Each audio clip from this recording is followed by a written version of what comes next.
కథకళి కేరళ రాష్ట్రానికి చెందిన సంప్రదాయ కళారూపం. ఇది 17వ శతాబ్దంలో అభివృద్ధి చెందింది. కథకళి అనేది నృత్యం, సంగీతం, నాటకం, అభినయాల సమ్మేళనం.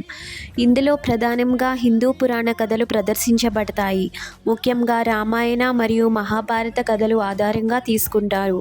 కథకళి యొక్క ప్రధాన ప్రత్యేకత ముఖానికి వేసే రంగురంగుల మేకప్ మరియు భారీ వేషధారణ. పచ్చ రంగు మంచి పాత్రలను సూచిస్తే, ఎరుపు లేదా నలుపు రంగులు చెడు పాత్రలను సూచిస్తాయి.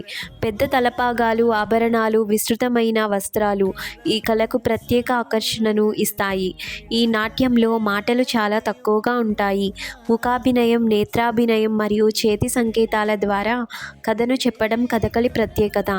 కళాకారులు చిన్న వయసు నుంచే కఠిన సాధన చేసి ఈ కళలో ప్రావీణ్యం సాధిస్తారు.